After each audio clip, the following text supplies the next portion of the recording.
कहते हैं, त्रेता युग में श्रवण कुमार ने अपने माता पिता के लिए अपने जीवन का हर सुख त्याग दिया, लेकिन आज क्या यह मुमकिन है कि कोई संतान अपने माता पिता के लिए इतना कुछ करे? आइए इस सवाल का जवाब खोजने की कोशिश करते हैं। क्या यह सब सचमुच किसी श्राप का परिणाम है, या फिर यह हमारी अपनी बनाई हुई कड़वी हकीकत है? यह कहानी उन माता पिता की है जो सिर्फ अपने बच्चों से एक चीज चाहते हैं, थोड़ा सा समय और थोड़ा सा प्यार। इस सफर में हम जानेंगे उन भावनाओं को, उन संघर्षों को और उन सवालों को जो हर माता पिता और संतान के दिल में कहीं ना कहीं दफन है। चलिए शुरू करते हैं, लेकिन आगे बढ़ने से पहले आपसे निवेदन है कि वीडियो को अंत तक पूरा देखें, और अगर आप एक सनातनी हैं तो वीडियो को लाइक करके चैनल को सब्सक्राइब जरूर कर लें। तो चलिए कथा शुरू करते हैं। मित्रों, यह कथा सतयुग के समय की है। उस समय एक पवित्र राज्य हुआ करता था जिसका नाम था अंबा नगरी। इस राज्य के राजा, जिन्हें सभी लोग राजा अंब के नाम से जानते थे, महान दानी और धर्मनिष्ठ थे। उनके द्वार से कोई भी याचक खाली हाथ लौटता न था।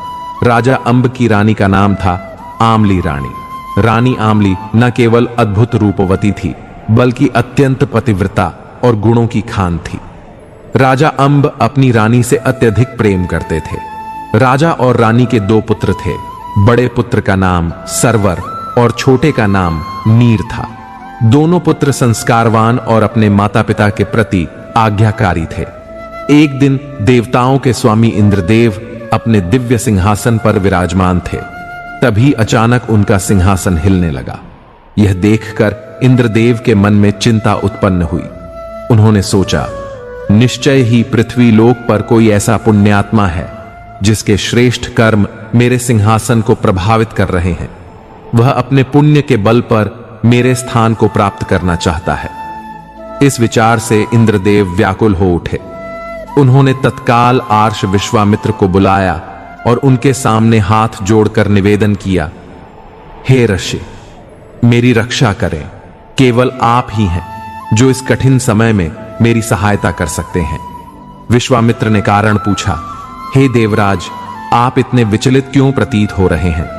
इंद्रदेव ने उत्तर दिया, हे ऋषि, आज जब मैं अपने सिंहासन पर विराजमान था तो अचानक मेरा सिंहासन हिलने लगा।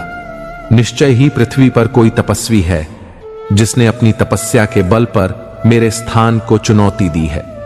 कृपया आप उस तपस्वी की परीक्षा लें और उसकी भावना को जानें कि वह अपनी तपस्या से क्या प्राप्त करना चाहता है। देवेंद्र की बात सुनकर आर्ष विश्वामित्र ने ध्यान लगाया। उन्होंने देखा कि पृथ्वी लोक पर राजा अंब नामक एक धर्मनिष्ठ, दानी और प्रजाहित राजा है। उनके पुण्य कर्म इतने प्रभावशाली हैं कि उनके कारण इंद्रदेव का सिंहासन प्रभावित हो रहा है। यह सुनकर इंद्रदेव को आश्चर्य हुआ। उन्होंने कहा, यह कैसे संभव है? कोई गृहस्थ जीवन में रहते हुए इतनी अद्भुत तपस्या कैसे कर सकता है कि मेरे सिंहासन को प्रभावित कर दे? जब कोई आर्षि मुनि संसार से विरक्त होकर हजारों वर्षों तक कठोर तप करता है, तब कहीं जाकर ऐसा प्रभाव उत्पन्न होता है, और आप कह रहे हैं कि यह प्रभाव पृथ्वी लोक के एक राजा के कारण हो रहा है। यह मेरी समझ से परे है। विश्वामित्र ने कहा, हे देवराज, सत्य यही है। अब आप इस पर विश्वास करें या ना करें, यह आपके ऊपर है। यदि आपको मेरी बातों पर यकीन नहीं है तो चलिए पृथ्वी लोक पर चलते हैं और राजा अंब की कठिन परीक्षा लेते हैं।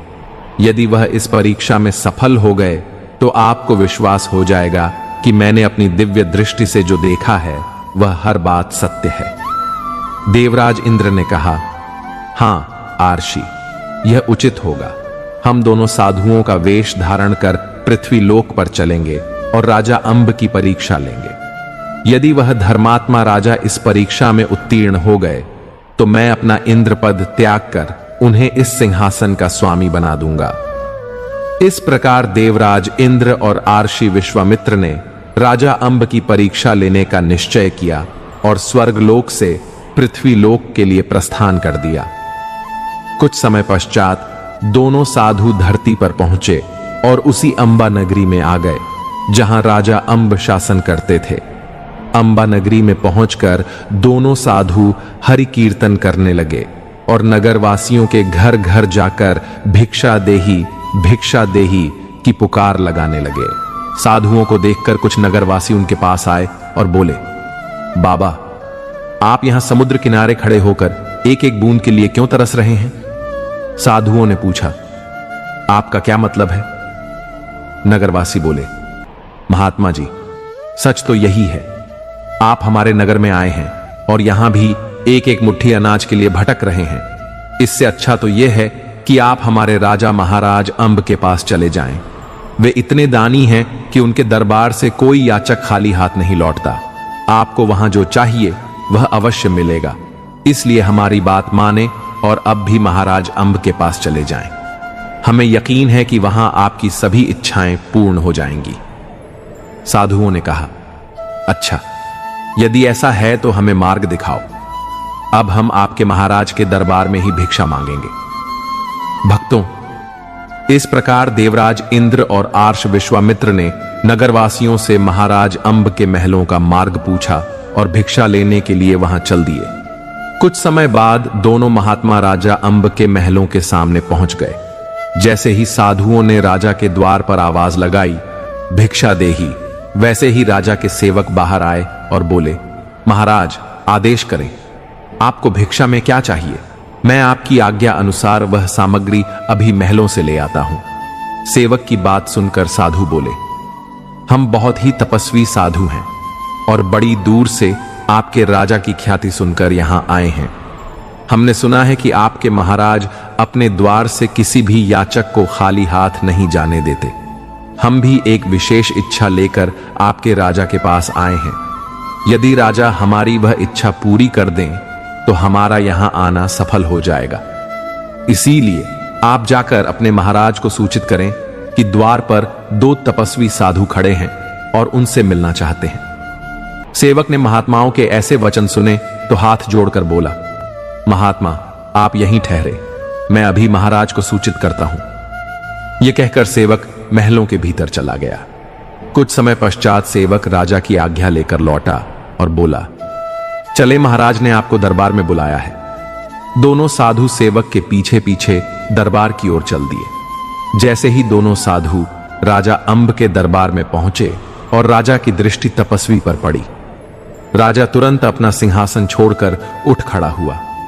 वह महात्माओं के पास आया और बारी बारी से उन्हें प्रणाम करते हुए बोला, महाराज, यह मेरे जीवन का परम सौभाग्य है कि आज मेरे द्वार पर 2 सिद्ध महात्मा पधारे हैं। यह मेरे लिए ईश्वर की असीम कृपा है। कृपया पहले आप आसन ग्रहण करें। यह कहकर राजा अंब ने अपने सिंहासन पर दोनों महात्माओं को बिठा दिया। फिर उसने आरती का थाल मंगाया, महात्माओं की आरती उतारी और उनके चरण पखारे। यह सब करने के बाद राजा ने आदर पूर्वक पूछा, महाराज, कृपया बताएं, आपके यहां आने का उद्देश्य क्या है? किस लिए आप मुझसे मिलने आए हैं? राजा की बात सुनकर साधु बोले, महाराज, आपकी उदार और दानवीरता की चर्चा चारों दिशाओं में है। यह कहा जाता है कि राजा अंब के द्वार से कोई भी याचक खाली हाथ नहीं लौटता। हम भी एक इच्छा लेकर आपके पास आए हैं। राजा अंब ने कहा, हां महाराज, बताएं, आपकी क्या इच्छा है? क्या आपको अन्न चाहिए, सोना चांदी चाहिए या हीरे जवाहरात? आप जो भी चाहते हैं मुझे बताएं, मैं आपकी वह इच्छा तुरंत पूरी करूंगा। आप बस आदेश करें। साधु बोले, राजन, हम साधारण महात्मा नहीं हैं, हमें आपका यह सब कुछ नहीं चाहिए। राजा ने आश्चर्य से पूछा, तो फिर आपको क्या चाहिए? महात्मा समझाते हुए बोले, राजन, पहले हमें वचन दें कि हम जो मांगेंगे वह आप हमें देंगे। जब तक आप हमें वचन नहीं देते तब तक हम अपनी इच्छा आपके सामने प्रकट नहीं करेंगे। राजा अंब ने कहा, महाराज, आप यह कैसी बातें कर रहे हैं? आप मुझसे मेरे प्राण भी मांग लीजिए तो मैं वह भी हंसते हंसते दे दूंगा। कृपया अपनी इच्छा बताएं। साधु बोले, राजन, पहले हमें वचन दे, यह हमारा प्रण है। जब तक आप हमें वचन नहीं देंगे तब तक हम आपसे कुछ नहीं मांगेंगे। राजा अंब ने कहा, महाराज, यदि ऐसा है तो मैं आपको वचन देता हूं कि आप जो भी मांगेंगे वह आपको प्राप्त होगा। अब कृपया आदेश करें। जैसे ही राजा ने यह वचन दिया, साधुओं के मुख पर एक रहस्यमय मुस्कान तैर गई। साधु बने आर्षि विश्वामित्र बोले, राजन, जब हम यहां आए थे तो हमारा उद्देश्य मात्र भिक्षा लेना था और फिर अपने स्थान पर लौट जाना था।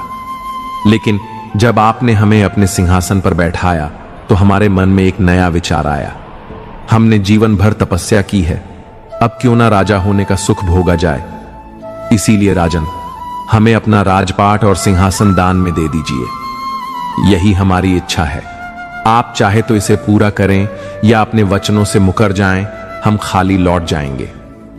साधु की इन बातों को सुनकर राजा अंब ने कहा, महात्मा जी, आज तक ऐसा कभी नहीं हुआ कि कोई याचक मेरे सामने आया हो और मैं उसे खाली हाथ लौटा दूं। यदि आपको मेरा राज चाहिए तो मैं अभी अपना ताज आपके सिर पर रख देता हूं। यह कहकर राजा ने अपना ताज उतारा और साधुओं को पहना दिया। फिर बोला, महात्मा जी, आज से आप इस राज्य के राजा हैं और मैं आपकी प्रजा। लेकिन मुनि श्रेष्ठ, मेरी आपसे एक नति है। महात्मा बोले, कहो राजन, क्या कहना चाहते हो। राजा हाथ जोड़कर बोला, आर्षवर, मैंने अपनी प्रजा को पुत्रवती स्नेह दिया है। कृपया ध्यान रखें कि आपके किसी कार्य से मेरी प्रजा को कोई कष्ट न हो। साधु बोले, राजन, अब इस राज्य के स्वामी हम हैं। हम अपनी प्रजा को सुखी रखें या दुखी, यह हमारा निर्णय होगा। आपने हमें अपना राज्यपाट दान कर ही दिया है, अब एक और कार्य करो। राजा ने पूछा, अब क्या करना है। साधु बने विश्वामित्र बोले, राजन, पहले यह बताओ तुम कितने प्राणी हो। राजा अंब ने कहा, महाराज, मेरे महलों में हम कुल 4 सदस्य हैं। मैं, मेरी प्राण प्रिय रानी आमली, मेरा बड़ा बेटा सरवर और मेरा छोटा बेटा नीर। आर्षि विश्वामित्र बोले, राजन, हम नहीं चाहते कि आप हमारे राज्य में रहें और हमारे राज्य संचालन में कोई बाधा उत्पन्न करें। हमें किसी भी प्रकार का हस्तक्षेप स्वीकार नहीं। इसीलिए राजन, हम आपको आदेश देते हैं कि कल सुबह सूरज उगने से पहले ही आप हमारे राज्य की सीमा को छोड़कर कहीं और चले जाएं, क्योंकि एक राज्य में 2 राजा नहीं रह सकते।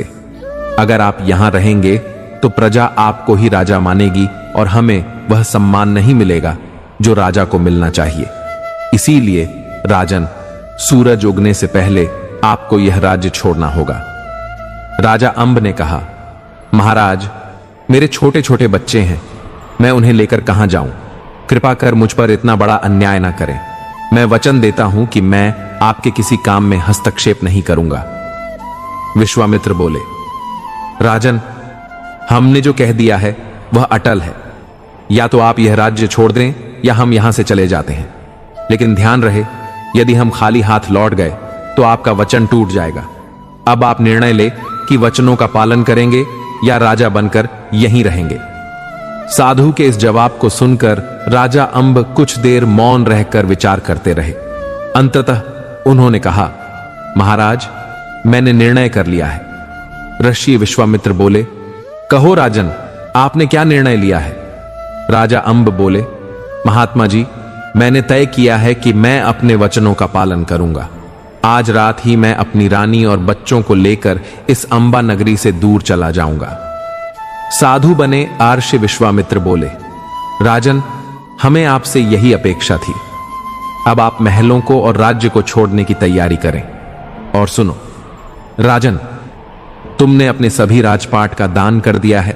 अब महल की सारी वस्तुओं पर हमारा अधिकार है। इसीलिए जब तुम महलों से प्रस्थान करो तो यह ध्यान रहे कि तुम्हारे शरीर पर केवल तन ढकने वाले वस्त्र हों। राजसी वस्त्र, गहने, हीरे जवाहरात सब हमारे हैं। यदि तुमने राज्य की कोई भी वस्तु साथ ले जाने की चेष्टा की तो वह चोरी मानी जाएगी। राजा अंब ने हाथ जोड़कर कहा, महाराज, आप चिंता ना करें, जैसा आप कह रहे हैं वैसा ही होगा। अब मुझे जाने की अनुमति दीजिए। आर्षि विश्वामित्र बोले, जाओ राजन, तुम्हें अनुमति है। भक्तों, इस प्रकार राजा अंब साधुओं से अनुमति लेकर अपना राजपाट सौंपकर खाली हाथ अपने महलों की ओर चल दिए। कुछ समय बाद राजा अपने महल पहुंचे। उनकी प्राण प्रिय रानी आमली जैसे ही उन्हें देखी तो दौड़कर उनके पास आई। रानी ने पूछा, पिया जी, क्या बात है? आप इतनी जल्दी दरबार से लौट आए और आपके सिर का ताज कहां है? राजा अंब का गला भर आया। वह सोचने लगे कि रानी से कैसे कहें कि अब मैं राजा नहीं रहा, कैसे बताएं कि अब वह रानी नहीं रही और हमें यह महल छोड़कर दर दर भटकना होगा। रानी आमली ने फिर पूछा, पिया जी, आप चुप क्यों हैं? आपके चेहरे पर इतनी उदासी क्यों है? कुछ तो बो, मेरा हृदय बैठा जा रहा है। रानी की यह बातें सुनकर राजा अंब बोले, महारानी, आज कुछ ऐसा हुआ कि एक साधु ने हमें भिखारी बना दिया। रानी ने पूछा, कैसे? ऐसा क्या हुआ? राजा अंब ने सारा घटनाक्रम रानी को सुनाया। कैसे दरबार में साधु आया, कैसे उसने सारा राजपाट और संपत्ति मांग ली। उन्होंने यह भी बताया कि अब महल के राजसी वस्त्र भी हमारे नहीं रहे, हमें केवल साधारण वस्त्रों में इस नगर को छोड़कर जाना होगा। राजा अंब ने कहा, महारानी, वह साधु अब इस नगर का राजा है। उसने आदेश दिया है कि हमें आज ही यह नगर खाली करना होगा। अब आप ही बताएं, मैं क्या करूं? रानी बोली, पिया जी, आप वही करें जो आप हमेशा से करते आए हैं। आपके दरबार से कोई याचक कभी खाली हाथ नहीं गया। यदि आज किसी तपस्वी ने आपसे राज्यपाट मांग लिया तो इसे विधाता की इच्छा मान लीजिए। हमारे नसीब में जितने दिन का सुख लिखा था वही हमें मिला। जो होना होता है वह पहले से ही तय होता है। इसीलिए पिया जी, राजपाट जाने का शोक मत करें, मैं हर परिस्थिति में आपके साथ हूं।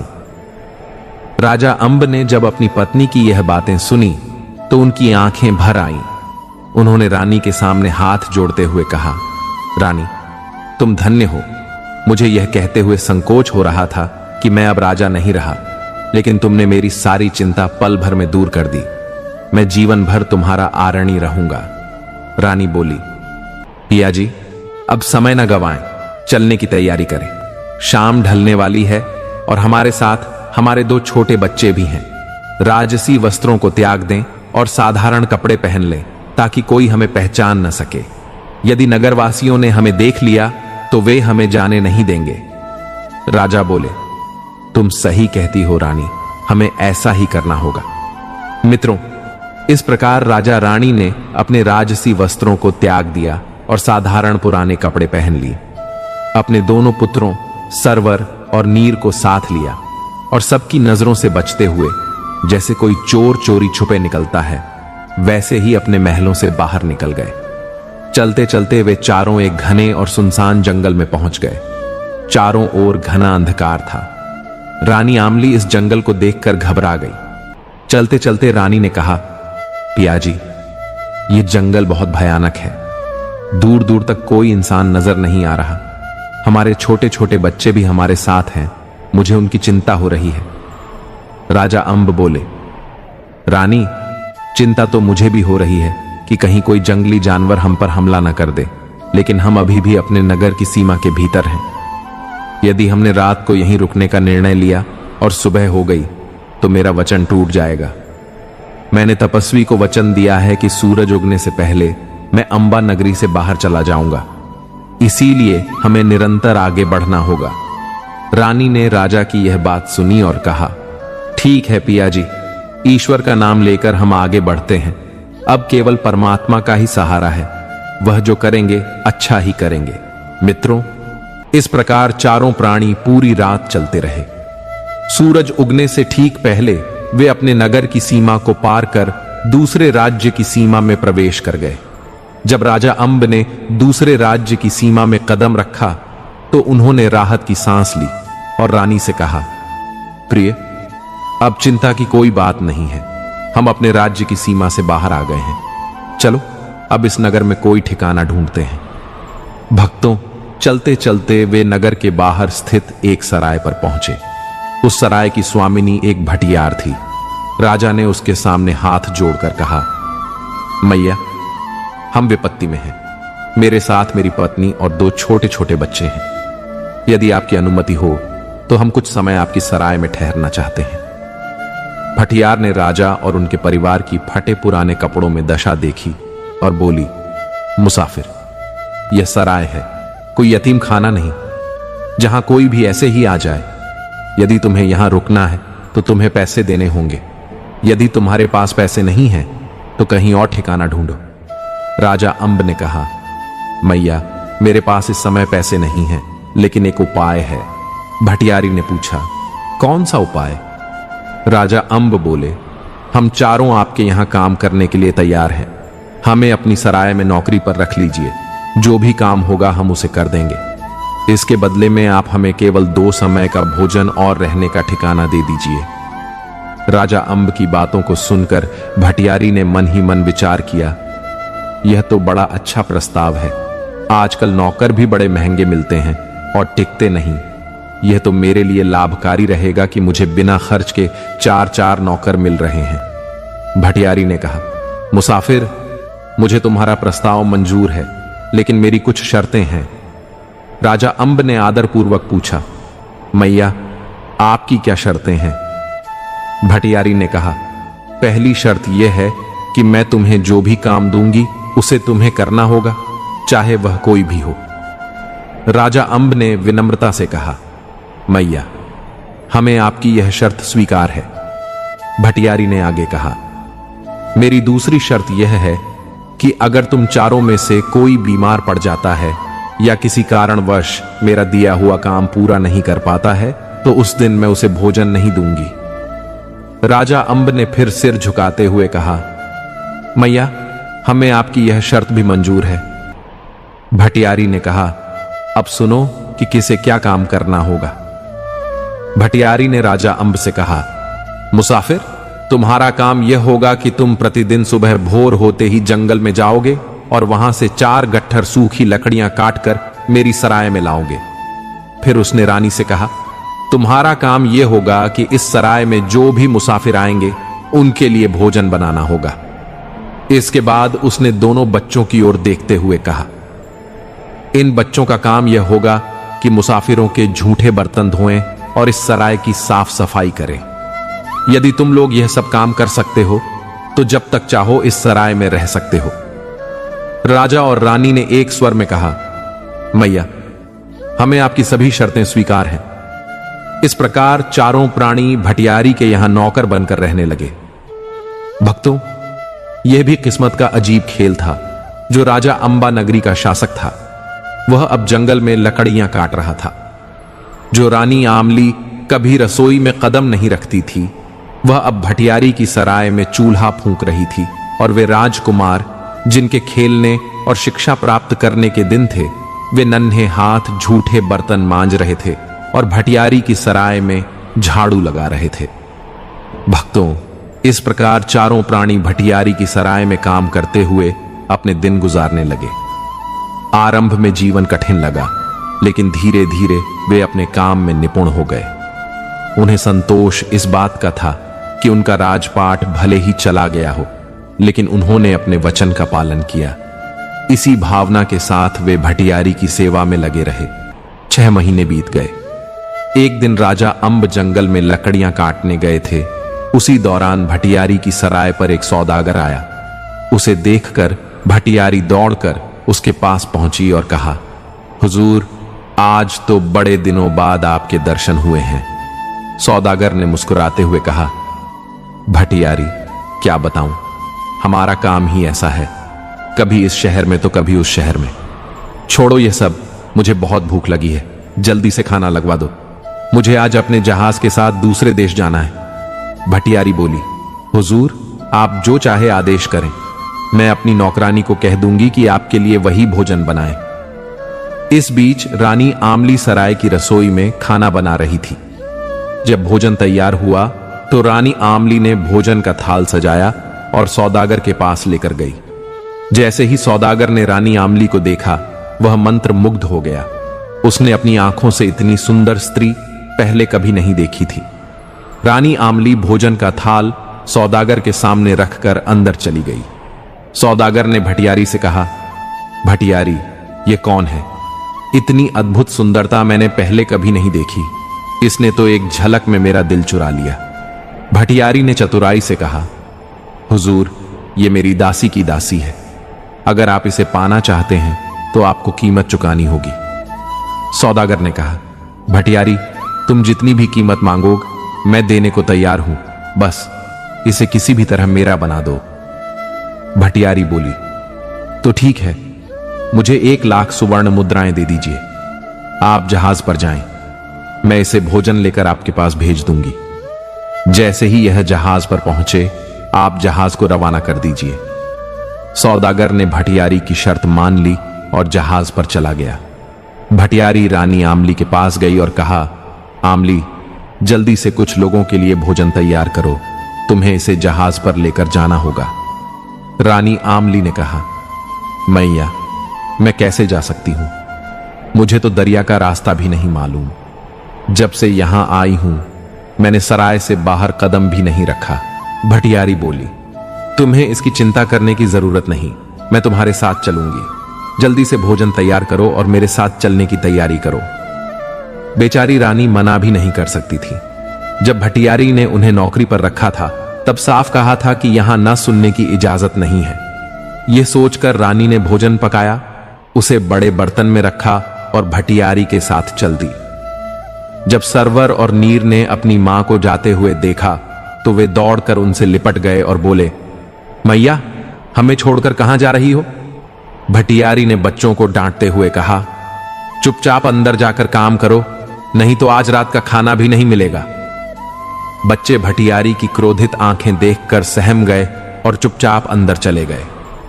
भटियारी रानी आमली को जहाज के पास ले गई और कहा, आमली, मेरे जोड़ों में दर्द है, मैं जहाज की सीढ़ियां नहीं चढ़ सकती। तुम यह भोजन लेकर जहाज पर जाओ और सौदागर से पैसे लेकर आओ। बेचारी रानी आमली भटियारी की चाल को समझ नहीं पाई। उन्होंने भोजन का बर्तन उठाया और जहाज पर चली गई। जैसे ही रानी आमली जहाज पर पहुंची, दूर खड़ी भटियारी ने सौदागर को इशारा कर दिया। सौदागर ने इशारा पाते ही अपने जहाज का दरवाजा बंद करवा दिया और चालक को जहाज चलाने का आदेश दे दिया।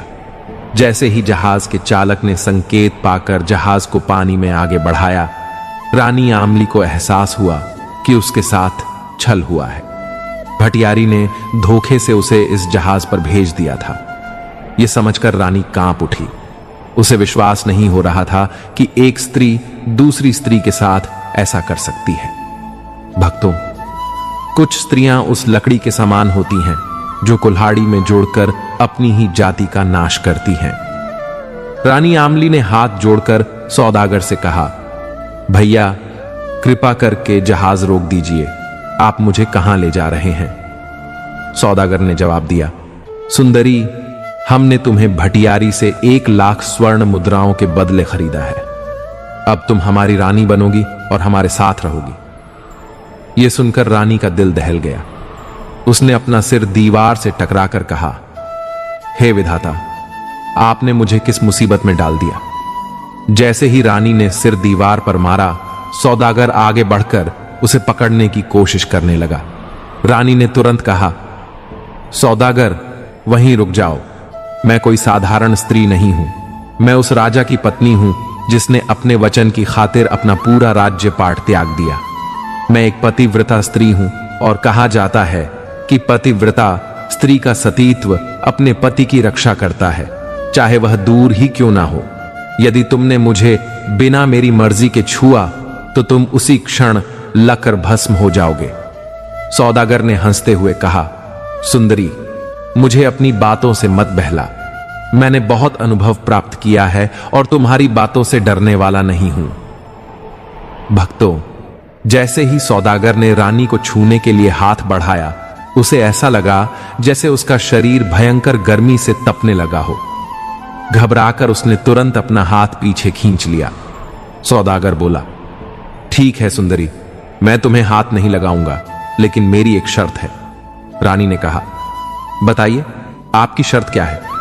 सौदागर ने कहा, मैं 12 साल तक तुम्हें बिल्कुल नहीं छूंगा और तुम्हें अपनी बहन के रूप में मान दूंगा, लेकिन 12 साल पूरे होने के बाद जब 13वां साल शुरू होगा तब तुम मेरी पत्नी बनोगी। रानी ने कहा, ठीक है, मुझे आपकी शर्त मंजूर है। आज से आप मेरे धर्म के भाई और मैं आपकी बहन। भक्तों, इस प्रकार रानी आमली ने अपनी बुद्धिमत्ता और सतीत्व के बल पर अपनी रक्षा की। सौदागर ने रानी के लिए जहाज पर एक अलग कमरा तैयार करवाया और आदेश दिया कि कोई भी उस कमरे के पास नहीं जाएगा। दूसरी ओर भटियारी सराय में लौट आई। सरवर और नीर अपनी मां के बारे में पूछने लगे। उन्होंने कहा, काकी, हमारी मां कहां है? आप उन्हें अपने साथ ले गई थीं, लेकिन अब तक वापस क्यों नहीं आई? भटियारी ने गुस्से में कहा, मुझे नहीं पता तुम्हारी मां कहां गई। अगर ज्यादा सवाल किए तो बहुत मारूंगी। सरवर ने कहा, काकी, आप झूठ बोल रही हैं। हमारी मां आपके साथ गई थी। यह सुनकर भटियारी भड़क गई और बोली, अच्छा, मैं झूठ बोल रही हूं। रुको, अभी तुम्हें सबक सिखाती हूं। यह कहकर उसने सरवर और नीर को खूब मारा और उन्हें सराय से बाहर निकाल दिया। रोते बिलखते दोनों बच्चे जंगल की ओर भागे, जहां राजा अंब लकड़ियां काट रहे थे। बच्चों को इस हालत में देखकर राजा तुरंत पेड़ से नीचे उतरे और पूछा, बच्चों, तुम यहां क्यों आए हो? क्या हुआ?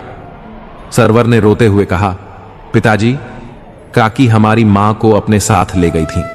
अब वह तो लौट आई, लेकिन मां अब तक वापस नहीं आई। जब हमने उनसे पूछा तो उन्होंने हमें बहुत मारा और सराय से बाहर निकाल दिया। पिताजी, हमें मां के पास ले चलिए, हमें उनकी बहुत याद आ रही है। यह सुनकर राजा ने अपने दोनों बच्चों को सीने से लगा लिया और कहा, चुप हो जाओ मेरे बच्चों, तुम्हारी मां यहीं कहीं आसपास होगी। चलो हम उन्हें ढूंढ निकालते हैं। राजा अंब ने अपने दोनों पुत्रों को अपनी गोदी में उठाया और भटियारी की सराय की ओर बढ़ चले। जब राजा अंब सराय पर पहुंचे और भटियारी से रानी आमली के बारे में पूछा तो भटियारी ने कठोरता से कहा, मुझे क्या पता तेरी पत्नी कहां गई? भाग गई होगी किसी के साथ। क्या मैं तेरी औरत की रखवाली के लिए बैठी हूं? सरवर ने तुरंत कहा, पिताजी, यह औरत झूठ बोल रही है। यही हमारी मां को जबरदस्ती कहीं ले गई थी। हमारी मां जाना नहीं चाहती थी, लेकिन इसने उसे मजबूर किया। तब से मां वापस नहीं आई। राजा अंब हाथ जोड़कर विनम्रता से बोले, भटियारी, हम पहले ही विपत्ति में हैं। कृपा करके सच सच बता दो कि मेरी पत्नी कहां है। हमें और मत तड़पाओ। भटियार गुस्से में कहने लगी, लगता है तुम अपनी बात मनवाने के लिए राजा के सिपाहियों को बुलाना चाहते हो। जब तुम्हें डंडे पड़ेंगे तभी अक्ल लाएगी। एक तो मैंने तुम्हें आश्रय दिया और तुम उल्टा मुझ पर ही आरोप लगा रहे हो। अब यहां से चले जाओ। मेरी सराय में तुम्हारे जैसे लोगों के लिए कोई जगह नहीं है। अगर दोबारा दिखाई दिए तो चोरी का इल्जाम लगाकर तुम्हें जेल भिजवा दूंगी। राजा अंब ने दुखी होकर अपने बच्चों से कहा, पुत्रों, यह स्त्री दुष्ट है। यह हमें कुछ नहीं बताएगी। अब हमें खुद ही तुम्हारी मां को ढूंढना होगा।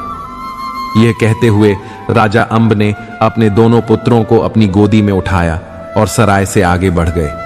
भक्तों, देखिए धर्म पर चलने वालों की राहों में कैसी कैसी कठिनाइयां आती हैं। राजा अंब, जिसने पहले अपना राजपाट खो दिया, फिर भटियार की सराय में नौकर बनकर लकड़ियां काटी और अब उसकी प्राण प्रिय पत्नी भी उससे बिछड़ गई, लेकिन राजा ने हार नहीं मानी और अपने बच्चों के साथ आगे बढ़ते चले गए। चलते चलते राजा एक नदी के किनारे पहुंचे। नदी किनारे पहुंचकर राजा ने अपने बड़े पुत्र सरवर से कहा, पुत्र, तुम यहीं ठहरो। पहले मैं तुम्हारे छोटे भाई नीर को नदी पार कराता हूं, फिर तुम्हें ले जाऊंगा। सरवर ने कहा, ठीक है पिताजी, पहले आप छोटे भाई को पार करा दें, फिर मुझे। भक्तों, राजा अंब ने अपने छोटे बेटे नीर को कंधे पर बिठाया और नदी पार कराने लगे। सकुशल उन्होंने नीर को नदी के उस पार पहुंचा दिया। जैसे ही राजा अंब अपने बड़े बेटे सरवर को लेने के लिए वापस लौटने लगे, अचानक जंगल से एक शेर निकल आया। शेर धीरे धीरे छोटे बेटे नीर की ओर बढ़ने लगा। नीर ने शेर को अपनी ओर आते देख घबराकर चिल्लाया, पिताजी, मुझे बचाइए, यह शेर मुझे खा जाएगा। जैसे ही राजा अंब ने अपने पुत्र की आवाज सुनी, वह घबराकर पीछे मुड़े। इस घबराहट में राजा का संतुलन बिगड़ गया और वह नदी में गिरकर डूबने लगे। इधर सरवर नदी के दूसरे किनारे खड़ा अपने पिता के लौटने का इंतजार कर रहा था। उधर दूसरे किनारे पर खड़े नीर को शेर अपने जबड़ों में दबाकर जंगल की ओर ले गया। इस प्रकार चारों प्राणी एक दूसरे से अलग हो गए। लेकिन भक्तों कहते हैं, जा को राखे साइयां, मार सके न कोई। देखिए नियति कैसे उनका मार्ग प्रशस्त करती है। नीर, जिसे शेर अपने जबड़ों में दबाकर ले जा रहा था, उस पर एक शिकारी की नजर पड़ी। शिकारी ने अपने तीर कमान से शेर पर वार किया। तीर लगते ही शेर घबरा गया और इस घबराहट में नीर शेर के मुख से नीचे गिर पड़ा। शिकारी तुरंत दौड़कर नीर के पास पहुंचा और उसे अपने सीने से लगाकर अपने घर ले गया। उधर राजा अंब का बड़ा बेटा सरवर, जो अपने पिता के लौटने की प्रतीक्षा कर रहा था, देर तक इंतजार करता रहा। जब उसके पिता नहीं लौटे तो वह रोने लगा और थक कर नदी किनारे रेत पर सो गया। अगली सुबह उस नगर का धोबी अपने कपड़े धोने के लिए उसी किनारे पर आया। जैसे ही उसने सरवर को सोते हुए देखा, वह उसके पास गया और उसे जगाया। धोबी ने पूछा, बेटा तुम कौन हो और यहां नदी किनारे क्या कर रहे हो? सरवर ने अपनी पूरी कहानी सुनाई और कहा, बाबा मैं तो एक राजकुमार हूं, लेकिन अब मैं अनाथ हूं। इस दुनिया में अब मेरा कोई नहीं है। धोबी ने कहा, बेटा ऐसा नहीं कहते, जिसका कोई नहीं होता उसका ईश्वर होता है। आज से मैं तुम्हारा पिता हूं और तुम मेरे बेटे हो। चलो अब मेरे साथ मेरे घर चलो। इस प्रकार धोबी सरवर को अपने घर ले गया और अपने बच्चे की तरह उसका पालन पोषण करने लगा। उधर राजा अंब, जो नदी में डूब गए थे, उन्हें नदी की लहरें बहाकर एक ऐसे नगर में ले गईं जहां के राजा का देहांत हो चुका था। उस नगर की रानी ने ऐलान किया था कि अगले दिन ब्रह्म मुहूर्त में नगर के मुख्य द्वार पर जो भी पहला मुसाफिर मिलेगा, उसे ही वह अपना पति बनाएगी और वही इस राज्य का राजा होगा। संयोगवश राजा अंब उसी नगर में पहुंच गए। जब वह नदी से बाहर निकले तो देखा कि नगर का मुख्य द्वार बंद है। वह वहीं बैठकर फाटक खुलने का इंतजार करने लगे। भक्तों, जैसे ही ब्रह्म मुहूर्त में नगर का फाटक खुला, सैनिकों ने राजा अंब को फाटक के बाहर खड़ा देखा।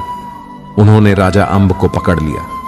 राजा अंब ने कहा, सैनिकों, मैं निर्दोष हूं, मैंने कोई अपराध नहीं किया। आप मुझे कहां ले जा रहे हैं? सैनिकों ने कहा, कुछ देर शांत रहिए, आपको जल्द ही सब समझ आ जाएगा। थोड़ी देर बाद सैनिक राजा अंब को रानी के पास ले गए। रानी ने राजा अंब को प्रणाम किया, उन्हें हीरे जवाहरात से जड़ी माला पहनाई और कहा, महाराज, हमारी नगरी में आपका स्वागत है। आज से आप इस राज्य के राजा हैं और मैं आपकी रानी।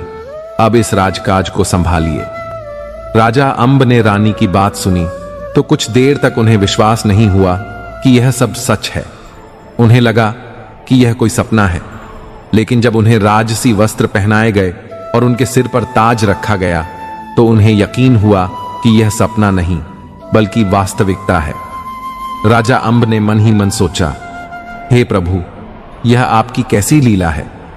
जब मैं राजा था तब आपने मुझे फकीर बना दिया और जब मैं फकीर बना घूम रहा था तो एक पल में फिर से राजा बना दिया। हे ईश्वर, आप मेरे साथ यह कैसा खेल खेल रहे हैं। फिर उन्होंने सोचा, अगर यह प्रभु की इच्छा है तो इसे सहर्ष स्वीकार करना चाहिए। इस प्रकार राजा अंब उस नगर का राजा बन गए और राजकाज का संचालन करने लगे। राजा अंब के गद्दी संभालते ही पूरे राज्य में खुशहाली फैल गई। पहले जिस राज्य में घूसखोरी और रिश्वतखोरी थी, वहां अब न्याय और धर्म का राज्य स्थापित हो गया। राजा अंब ने अपनी नीतियां इतनी प्रभावी और न्यायप्रिय बनाई कि राज्य में सभी प्रकार की बुराइयां समाप्त हो गईं। लोग एकता और प्रेम के साथ रहने लगे और चारों ओर खुशहाली फैल गई। लूट खस जैसी समस्याएं पूरी तरह खत्म हो गईं। इस प्रकार राजा अंब ने 11 वर्षों तक उस राज्य पर सफलतापूर्वक शासन किया। इन 11 वर्षों में बहुत कुछ बदल चुका था। राजा के दोनों पुत्र सरवर और नीर, जिनमें से एक को शिकारी अपने घर ले गया था और दूसरे को धोबी ने अपनाया था, अब जवान हो चुके थे। संयोग से वे दोनों उसी नगर में पले बड़े थे जहां राजा अंब अब राजा बनकर राज्य का संचालन कर रहे थे। जब दोनों पुत्र युवा हुए उसी समय राजा अंब ने घोषणा की कि सेना के विस्तार के लिए नौजवानों की आवश्यकता है। इसके लिए राजा ने एक प्रतियोगिता का आयोजन करवाया और कहा कि जो भी इस प्रतियोगिता को जीतेगा उसे सेना में शामिल होने का मौका मिलेगा। यह खबर जब सरवर और नीर के कानों तक पहुंची तो उन्होंने अपने पालक माता पिता से अनुमति लेकर प्रतियोगिता में भाग लिया। उन्होंने अपनी प्रतिभा से प्रतियोगिता को सहजता से जीत लिया और इस तरह राजा अंब की सेना में सैनिक बनकर शामिल हो गए। दोनों अपनी जिम्मेदारियों को पूरी निष्ठा से निभाने लगे। लेकिन भक्तों, नियति की यह लीला देखिए। न तो सरवर और नीर को यह पता था कि वे दोनों सगे भाई हैं और ना ही उन्हें यह था कि राजा अंब ही उनके असली पिता हैं।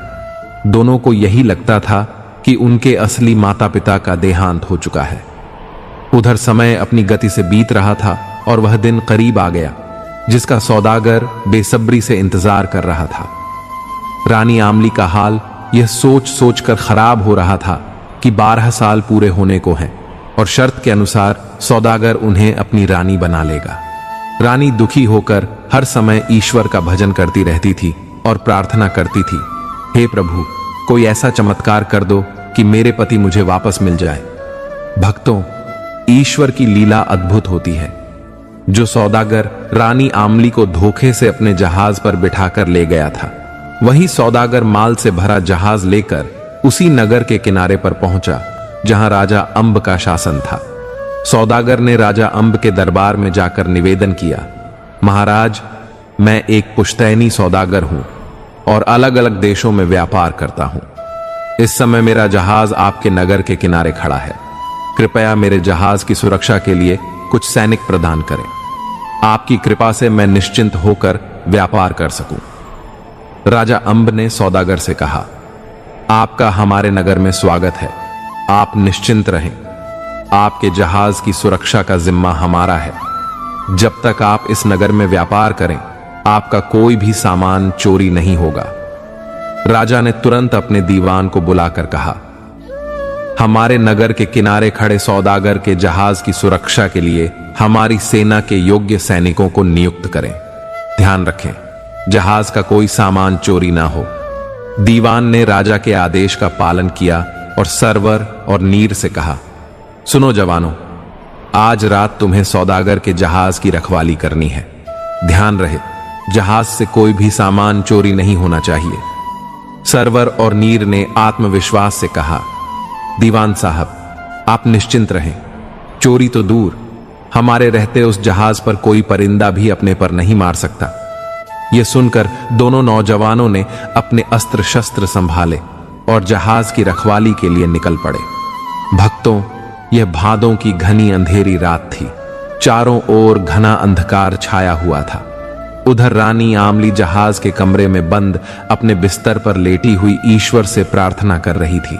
वह मन ही मन कह रही थी, हे प्रभु, 12 वर्षों तक मैंने किसी तरह अपनी इज्जत बचाई है, लेकिन अब आज से 3 दिन बाद यह सौदागर मुझे अपनी रानी बना लेगा। हे ईश्वर, अब मेरी लाज आपके ही हाथ में है। आप ही मेरी रक्षा कर सकते हैं। कृपा कर कोई चमत्कार कीजिए कि मेरे पति मुझे वापस मिल जाए। अगर मेरे पति मुझे वापस नहीं मिले तो मैं अपने प्राण त्याग दूंगी, लेकिन इस सौदागर की रानी कभी नहीं बनूंगी। भक्तों, इस प्रकार रानी आमली अपनी इज्जत और सम्मान की रक्षा के लिए ईश्वर से प्रार्थना कर रही थी। वहीं दूसरी ओर वे दोनों सैनिक जहाज पर पहुंचकर बड़ी मुस्तैदी से उसकी रखवाली करने लगे। आधी रात का समय हो गया था। पहला सैनिक दूसरे सैनिक से बोला, भाई, रात बहुत लंबी हो रही है और जैसे जैसे रात बीत रही है वैसे वैसे आलस बढ़ता जा रहा है। कोई ऐसी बात करो, कोई ऐसी कहानी सुनाओ जिससे यह रात कट जाए। दूसरे सैनिक ने जवाब दिया, हाँ भाई, यह तो सही है। अगर हमें आलस ने घेर लिया और इस दौरान कोई अनहोनी हो गई तो हमारे सिर पर कलंक लग जाएगा। पहला सैनिक बोला, यही तो मैं कह रहा हूं, इसलिए कोई अच्छी कहानी सुनाओ ताकि नींद ना आए। दूसरा सैनिक बोला, अच्छा बताओ, मैं तुम्हें कैसी कहानी सुनाऊं? अपनी बीती कहानी सुनाऊं या जग बीती सुनाऊं? तुम्हें कैसी कहानी पसंद है? पहला सैनिक बोला, भाई, जग बीती कहानियां तो सभी सुनाते हैं, आज मुझे अपनी बीती कहानी सुनाओ। मैं भी तो सुनूं कि तुम्हारी अपनी बीती कहानी कैसी है। भक्तों, इधर दोनों सैनिकों में यह वार्तालाप हो रहा था और उधर रानी आमली अपने कमरे में बैठी उनकी बातों को ध्यान से सुन रही थी। वह सोच रही थी कि यह सैनिक कौन है और क्या बातचीत कर रहे हैं। कहीं ऐसा तो नहीं कि यह जहाज से कुछ चोरी करने की योजना बना रहे हैं। इसीलिए रानी कान लगाकर उनकी बातों को सुनने लगी। तभी दूसरा सैनिक पहले से बोला, सुनो भाई, अब मैं तुम्हें अपनी बीती कहानी सुनाता हूं। मित्र, यहां से कई मील दूर एक अंबा नगरी है। उस पर महाराज अंब का शासन था। उनकी एक रानी थी जिन्हें सभी महारानी आमली के नाम से जानते थे। राजा और रानी के 2 पुत्र थे। बड़े पुत्र का नाम सरवर था और छोटे पुत्र का नाम नीर। चारों अपने महलों में बड़े सुखपूर्वक जीवन बिता रहे थे। एक दिन 2 साधु महाराज अंब के दरबार में आए। उन्होंने राजा अंब से उनका राजपाठ मांग लिया और उन्हें कंगाल बना दिया। साधुओं ने राजा को आदेश दिया कि वह अपनी पत्नी और बच्चों के साथ उनके राज्य से बाहर चला जाए। राजा अंब, जो वचन के बड़े पक्के थे, उन्होंने साधुओं को अपना राजपाठ सौंप दिया और अपने परिवार के साथ दूसरे नगर में चले गए। वहां जाकर चारों ने एक भटियार की सराय में नौकरी करनी शुरू कर दी। मित्र, जब कुछ दिन राजा अंब और उनके परिवार को भटियार के यहां नौकरी करते हुए गुजर जाते हैं, तो एक दिन भटियार रानी आमली को अपने साथ लेकर जाती है। लेकिन भटियार रानी आमली के साथ क्या करती है, इसके बारे में कोई नहीं जानता सिवाय भटियार के, जिसने उन्हें अपने साथ ले लिया था। जब काफी समय बीत जाने पर भी बच्चों की मां वापस नहीं आती, तो रोते बिलखते बच्चे अपने पिता राजा अंब के पास पहुंचते हैं और सारी बात बताते हैं। बच्चों की करुण पुकार सुनकर राजा अंब अपने दोनों बच्चों को लेकर भटियार के पास जाते हैं और अपनी पत्नी का पता पूछते हैं। लेकिन भटियार राजा अंब को अपमानित करती है और उन्हें डरा धमकाकर सराय से बाहर भगा देती है। बेचारा किस्मत का मारा राजा अपने दोनों बच्चों को लेकर एक दरिया के किनारे पहुंचता है। वहां वह अपने बड़े बेटे से कहता है, पुत्र, तुम यहीं ठहरो, पहले मैं तुम्हारे छोटे भाई को नदी पार करवा देता हूं। बड़ा बेटा वहीं बैठकर अपने पिता का इंतजार करने लगता है। लेकिन इंतजार करते करते उसे शाम से सुबह हो जाती है। ना तो उसका पिता वापस आता है और ना ही उनकी कोई खबर मिलती है। वह बेचारा अपने पिता का इंतजार करते करते वहीं नदी किनारे रेत पर सो जाता है। उसकी नींद तब खुलती है जब एक दयालु धोबी वहां आकर उसे जगाता है। वह धोबी बड़ा ही रहमदिल इंसान था। उसने उस बच्चे को अपने घर ले जाकर पाला पोसा और बड़ा किया। जब वह लड़का बड़ा हुआ तो उसने एक राजा की सेना में भर्ती होकर सैनिक बनकर अपना जीवन शुरू किया। आज जो सैनिक तुम्हारे सामने खड़ा होकर इस जहाज की रखवाली कर रहा है, वह और कोई नहीं बल्कि वही बच्चा है जिसे बचपन में अपने माता पिता और भाई से बिछड़ने का दर्द सहना पड़ा था। अब वह एक अनाथ की तरह एक सैनिक बनकर जीवन व्यतीत कर रहा है। मित्र, यही मेरी अपनी बीती कहानी है। भक्तों, जब नीर दूसरे सैनिक के मुख से यह बातें सुनता है तो वह तुरंत पहचान जाता है कि सैनिक के भेष में जो नौजवान खड़ा है वह और कोई नहीं बल्कि उसका अपना बड़ा भाई सरवर है। उधर जहाज के कमरे में बैठी रानी आमली भी सैनिक की बातें सुनती हैं। जैसे ही वह यह कहानी सुनती है, वह तुरंत पहचान जाती है कि यह तो उनका बड़ा बेटा सरवर ही है। तभी पहला सैनिक, जो नीर था, दूसरे सैनिक से कहता है, भाई, तुम्हारी कहानी सुनकर मुझे भी अपनी कहानी याद आ गई। मैं भी तुम्हें अपनी बीती कहानी सुनाना चाहता हूं। मेरी कहानी भी वैसी ही है जैसी तुम्हारी कहानी है।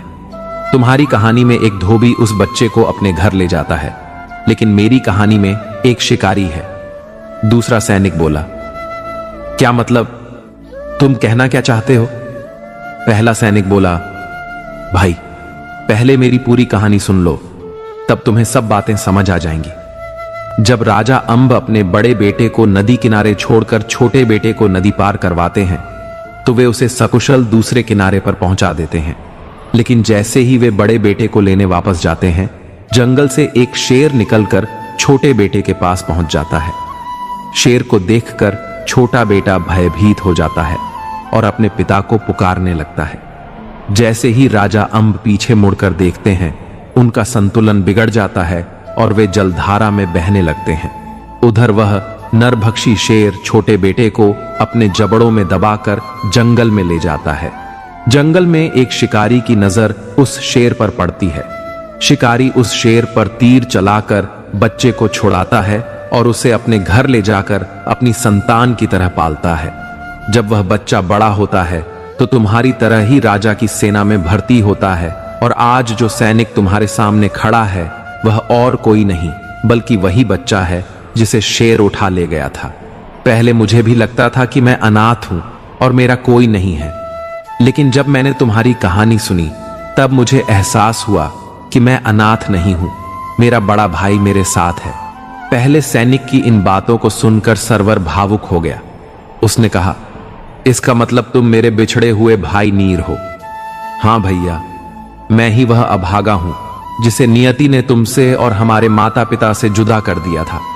हमारा राजपाट चला गया, हमारा परिवार टूट गया, लेकिन ईश्वर का शुक्र है कि उन्होंने मुझे फिर से मेरे भाई से मिला दिया। यह कहते हुए नीर ने अपने भाई को गले लगा लिया और फूट फूट कर रोने लगा। उधर जहाज के कमरे में बैठी रानी आमली यह सब सुन रही थी। जब उन्होंने यह सुना तो तुरंत समझ गई कि सैनिकों के भेष में जो नौजवान खड़े हैं वे और कोई नहीं बल्कि उनके दुलारे बेटे सरवर और नीर हैं। रानी ने मन ही मन परमात्मा को धन्यवाद दिया और कहा, हे प्रभु, आपका बहुत बहुत धन्यवाद, आपने मेरे बिछड़े हुए बच्चों के दर्शन करा दिए। रानी आमली का मन दोनों बेटों को गले लगाने और दुलार के लिए बेचैन हो गया, लेकिन अचानक वह ठिठक गई। उन्होंने सोचा, यदि मैं इस समय अपने बच्चों के पास चली गई और किसी तरह यह बात सौदागर को पता चल गई तो वह मेरे बच्चों को नुकसान पहुंचा देगा, वह मुझे कहीं और ले जाकर बंद कर देगा। नहीं, मुझे धैर्य से काम लेना होगा, तभी मैं इस दुष्ट को उसकी की सजा दिला सकती हूं। यही सोचकर रानी खामोश रही और कुछ नहीं बोली। भक्तों, पूरी रात दोनों सैनिक जहाज की रक्षा करते रहे और जैसे ही सवेरा हुआ वे अपनी छावनी की ओर लौट गए। उनके जाने के बाद रानी आमली अपने कमरे से बाहर आई और जहाज पर लदे कीमती सामान को नदी में फेंकने लगी। जब उन्होंने सारा सामान नदी में गिरा दिया तो वह सौदागर के कमरे में गई और बोली, भैया, आप यहां चैन की नींद सो रहे हैं, लेकिन वह सैनिक हमारे जहाज का सारा कीमती सामान लेकर फरार हो गए हैं। रानी आमली की इन बातों को सुनकर सौदागर गुस्से से उबल पड़ा और बोला, यह कैसे हो सकता है? रानी आमली ने कहा, भैया, हो नहीं सकता, बल्कि हो चुका है। मैंने अपनी आंखों से देखा है कि वे सैनिक तुम्हारे कीमती सामान को लेकर जा चुके हैं। सौदागर बोला, यदि ऐसा है तो तुम यहीं रुको, मैं अभी राजा के पास जाकर इस घटना की शिकायत करता हूं। भक्तों, यह कहकर सौदागर राजा अंब के दरबार की ओर चल पड़ा। वहां पहुंचकर वह राजा अंब के सामने अपनी व्यथा प्रकट करते हुए बोला, महाराज, मैं तो लुट गया, बर्बाद हो गया। जिन सैनिकों को आपने मेरे जहाज की रक्षा के लिए भेजा था वही मेरे सामान को लूट कर चले गए। कृपया मेरा न्याय कीजिए। यदि मुझे मेरा सामान वापस नहीं मिला तो मैं यही आपके सामने अपने प्राणों की आहुति दे दूंगा। राजा अंब बोले, सौदागर, यह कैसे संभव है? हमारे सैनिक कभी ऐसा काम नहीं कर सकते, लेकिन अगर तुम यह कह रहे हो तो हम तुम्हारी बात का मान रखते हैं। क्या तुम्हारे पास कोई सबूत या गवाह है जो इस बात की पुष्टि कर सके कि चोरी हुई है और चोर हमारे सैनिक हैं? सौदागर बोला, हां महाराज, मेरी पत्नी इस बात की गवाह है।